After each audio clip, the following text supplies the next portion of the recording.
친구들 안녕하세요. 올림포스 현대문학 윤선영입니다.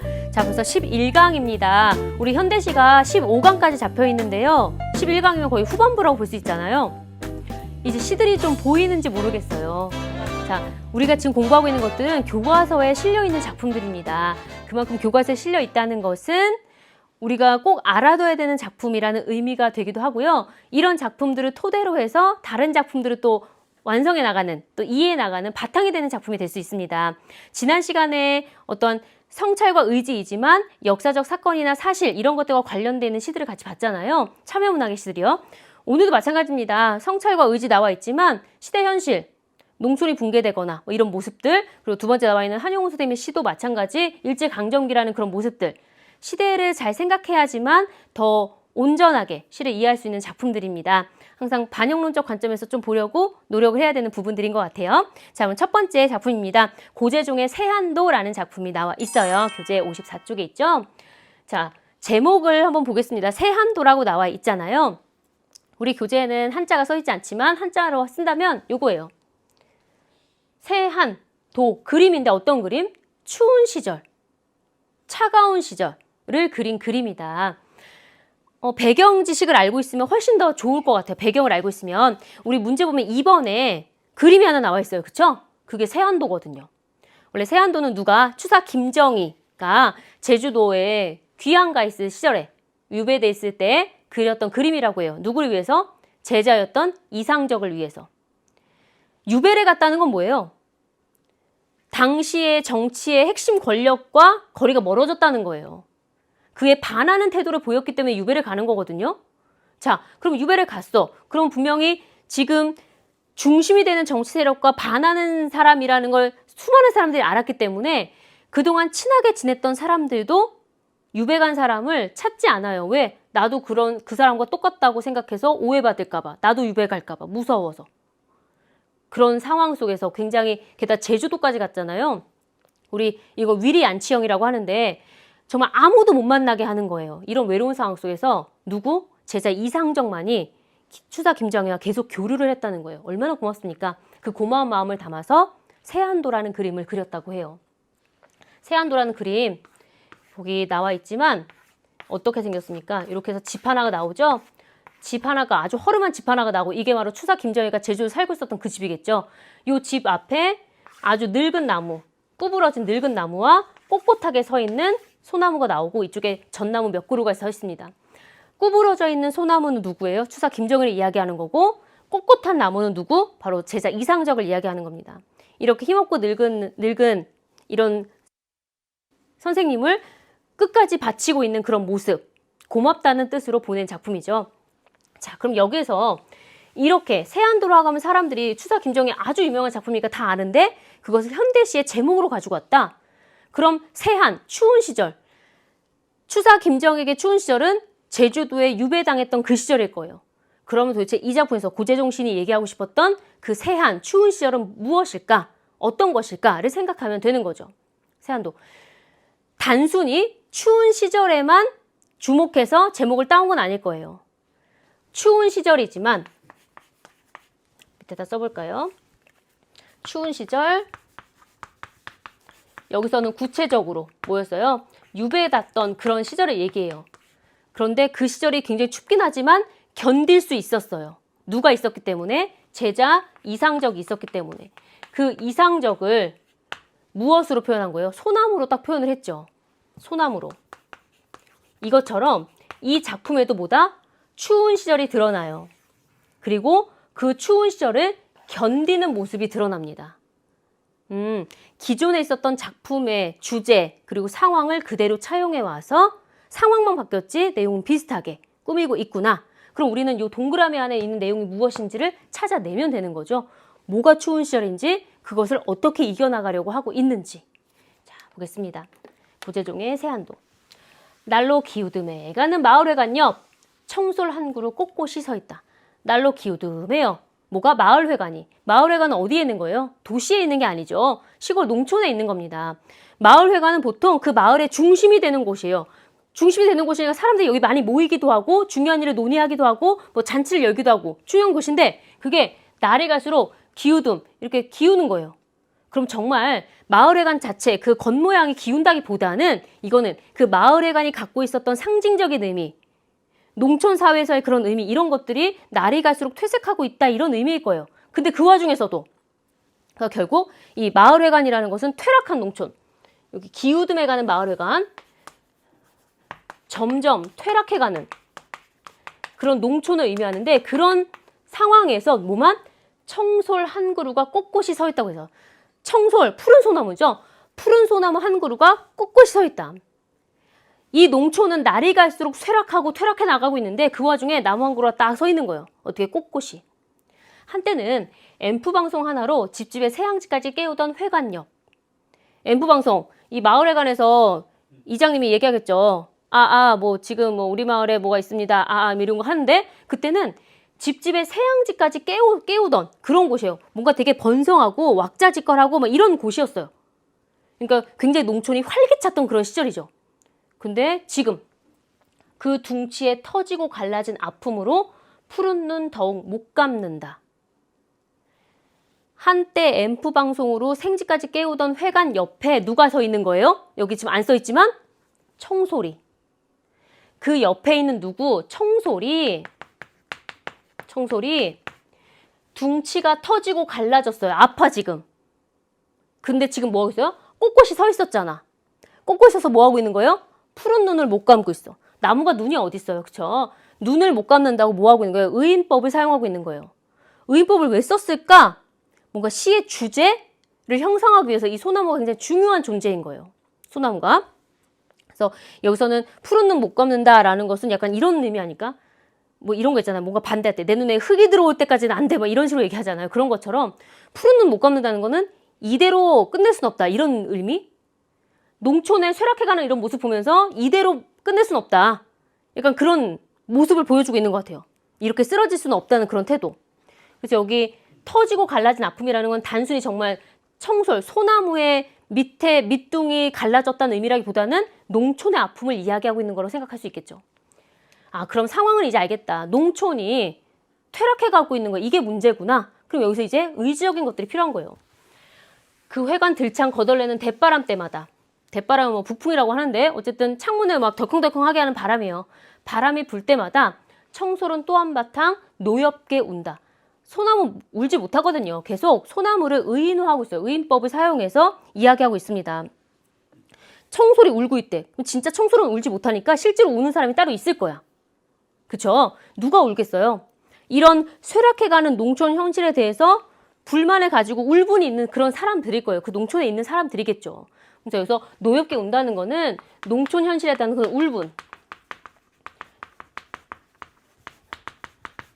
울분을 이야기하는 거다. 그래서 어때요? 우리 이런 거 있잖아요. 내가 되게 기분이 좋아. 그러면 저 새도 노래하는 것 같아요. 근데 내가 기분이 되게 나빠? 저 새가 우는 것 같아. 이런 것처럼 사람이 감정이입을 하게 되잖아요. 그러니까 소나무가 바람이 지금 막 불고 있잖아. 그러면 소나무도 막 흔들릴 거 아니에요. 그러면은 그게 뭐처럼 보이는 거야? 우는 것처럼 보이는 거야. 왜? 지금 이런 농촌을 바라보고 있는 인간, 화자겠죠. 화자의 마음이 그러다 보니까 저 소나무도 우는 것 같아. 이런 현실에서. 울분입니다. 감정이입이죠. 거기 술만 취하면 앰프를 켜고, 앰프 또 한 번 나오네요. 천둥산 박달재를 울고 넘는 이장과 함께. 이장과 함께 청솔이 노엽게 울고 있어요. 앰프가 또 한 번 나왔다. 예전에 마을회관에 있었던 앰프는 뭐예요?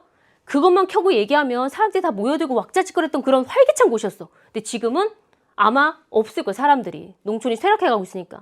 그럼 이장님은 그 와중에 천둥산 박달재를 울고 넘는 우리니마, 이거 노래인데, 그쵸? 자, 이 노래를 부르는데 하필이면 왜 이 노래를 부르셔? 이거 울고 넘는다고 했잖아요. 노엽게 운다.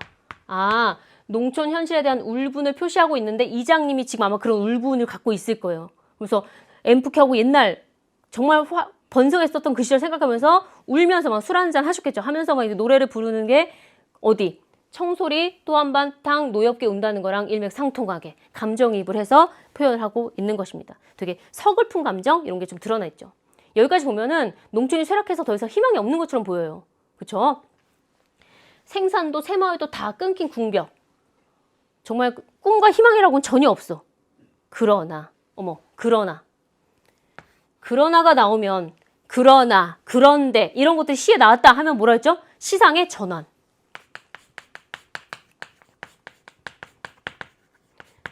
시상의 전환이라는 거는 이 그러나의 앞과 뒤가 내용이 서로 달라진다는 거잖아요.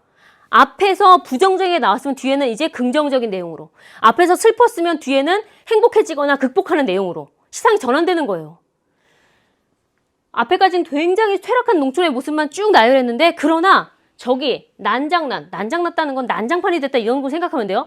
난장판이 된 비닐하우스를 일으키다, 그 청솔, 그 꼿꼿하게 서 있는 밑에 가지 이런 거 다 지금 둥치가 터지고 아픈 그 소나무가 꼿꼿이 서 있잖아요.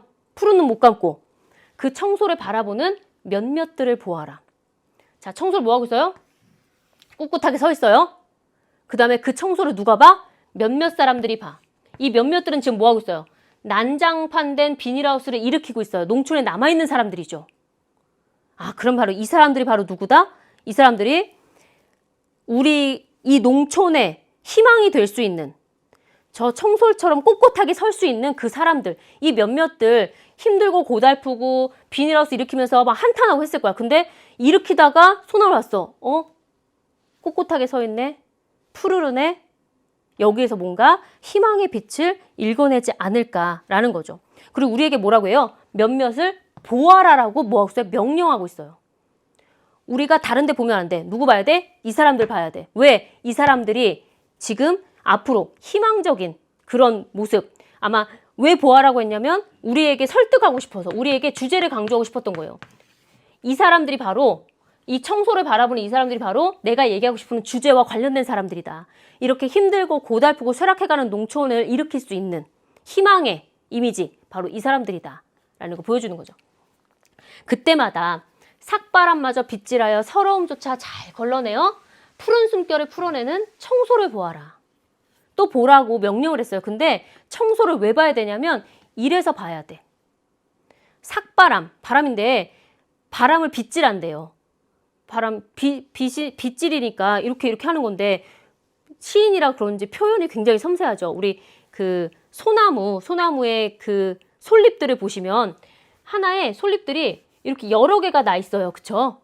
요거 소나무의 솔잎들이 쭉 나무에 있을 텐데 바람이 불면은 마치 그 솔잎들이 빗질하는 것처럼, 이거 다 걸러낸, 이렇게 바람이 빠져나가는 모습이 서러움조차 잘 걸러내요. 그러니까 삭바람, 아무리 춥고 힘든 이런 상황에서도 서러움조차 잘 걸러내서 지금 어떻게 푸른 숨결을 풀어내고 있어. 계속 의인법을 쓰고 있는 거죠. 푸른 숨결 풀어내는 청소를 좀 봐봐. 우리도 저렇게 해보자. 마지막에 그 얘기예요. 나는 희망의 노예는 아니거니와. 야, 나 아무것도 없는데 야, 할 수 있어 이러는 거 아니야? 나 희망의 노예 아니야. 나 아무런 근거도 없이 이러는 거 아니야. 내가 말하고자 하는 이 희망이 근거 없는 공상 아니야. 왜? 까맣같이 얼어 죽는 이 아침에도, 이 아침 까맣같이가 얼어 죽는데요. 추운 거죠? 새한이야. 이런 추운 아침에도 저 동력에서는, 정말 너무 추워서 까맣같이 얼어 죽을 것 같은 이런 상황 속에서도 저 동쪽에서는 꼭두선이 빛이 타오르고 있대요. 꼭두선이라는 것은 풀의 일종입니다. 풀이니까 색깔은 당연히 푸른색이에요. 푸른색인데 이 꼭두선이라는 풀은 어디에 사용되냐? 염료로 사용돼요. 근데 이거를 물에다 해서 염료로 사용하면 이게 붉은 빛이 난다는 거예요. 그럼 꼭두선이 빛은 다시 얘기하면 붉은 빛이다? 붉은 빛이라는 건 뭐야? 동력에서 붉은 빛이 타오르고 있어? 태양을 얘기하는 거죠. 까맣같이가 얼어 죽는 이 아침에도 저쪽 동쪽을 봐라? 해가 뜨고 있다. 이 얘기예요. 그럼 이건 다시 뭐다? 새 희망을 이야기하는 거죠. 긍정적인 모습을 이야기하는 겁니다. 또 꼭두선이 빛이라는 것은. 아무리 힘든 상황 속에서도 새 희망은 나타날 수 있다. 그래서 세한도에서 원래 추사 김정희의 작품에서 유배 시절의 그런 힘든 상황 속에서 자신이 이상적이라는 그 제자를 의지하고 견뎌냈던 것처럼 여기도 마찬가지. 쇠락해가는 농촌이 있다. 하지만 우리 희망은 있다. 저 청소를 봐. 이렇게 힘든 상황에서도 이겨내잖아. 그리고 남아있는 사람들이 또 그 청소를 봐요. 왜 보는 거야? 저것처럼 살고 싶어서. 저렇게 꿋꿋이 이겨내고 싶어서. 자, 그래서 힘겨운 농촌 현실 속에서 이를 견디게 하는 희망적인 모습, 이것을 보여주는 작품이었습니다. 그래서 꼭두선이 빛 이랬으니까 이제 시각적으로 표현했다 이렇게 얘기하면 되겠죠. 자, 여기까지 했고요. 이제 문제를 한번 보도록 하겠습니다.